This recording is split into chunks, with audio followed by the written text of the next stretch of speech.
dostlar. Nokat Xabar 24 kanalının kurtarıcıları. Bugün günün 6. May 2026 yıl Cumhurbaşkanı şehrine geldik daha şu Kosova'da. Buna iki dost, bu yerda Akörka. Akörka'nın başı 680 euro. Bana çok şükür tartı verir buna. Son göster. Akörka. Assalomu alaykum. Yaxshimi? Go'sht qanchadan oldi? Qanday oldi? 680 dan bo'ldi aka. Aytganda qilib tortib berasizmi, ha? Xudo xolasa. Ha, yaxshi. Yursa yaxshi. So'lim desa ekan. Kelganda mana ora turgan janna aka. Qaranglar. Bo'ldi aka. Aka. Mana ikki do'stga keldik. Mana go'sht. Assalomu alaykum. Alaykum assalom. Netlar qanchadan oldi ekan aka? Netlar 680 so'mdan. 680. Mo'g'oz netlari. Mo'g'oz netlari, ha? Sapot shinish netlar. Va kelib olsangizlar bo'laveradi. Facebook'da da qilib tortib berasizmi, ha? Xudoy bursa tortamiz. 5 minutda bor. Aka, buzuvchilarim tuganib qoldi. Bo'ldi mana. Hozir 5 minutda tayyor bo'ldi. 5 minutda tayyor bo'ladi. 5 minutda tayyor bo'ldi. Şimdi uberga bo'ladimi meni? Kelingizlar. Mana ikki do'st bor. Kelib Beyo'g'lar kelaverasizlar. Facebook'a, Instagram'a, YouTube'a qatorib qo'yasizlar, qaranglar.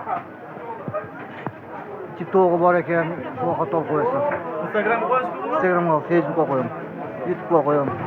Ikki do'st. Ahmetga rubar Bo'ldi. 5 minutda tayyor bo'ldi. Qaranglar mana. Bu yog'i aka-uka, bu yog'i ikki do'st. Nuqa shaharida. Araba tuğanın canında. Kelaverasizlar yog'i tuğanlar. Mo'minlarni yozib qo'yasiz. Mana sizga bir nemada taqsir. Mana Facebook'dan, Instagram'dan kese Nokat Xabar 24 dan kelib desa tortib berasiz yaxshi bo'ladi. Bo'ldi, o'xshatdi, bo'ldi. Bo'ldi, sizni otingizni aytib bersanglar bo'ldi. Bo'ldi. Nokat Xabar 24 deb keladi-da. Bo'ldi. Nokat Xabar 24 deb kelsangizlar yaxshi tortib berasiz. Qaranglar mana.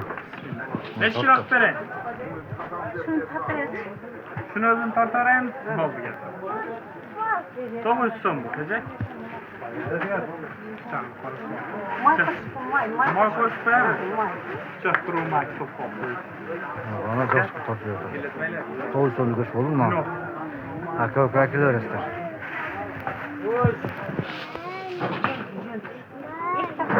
Mana bo'ldi. Buna tuğanlar sinirlen koşuyor, cenal soy. Böyle koştum tezek bulmasın. Hiç mi duramam oldu. Bana durgan, bu koşarından. Çalanlı olmuş, salamayı konuşuyor. Evet.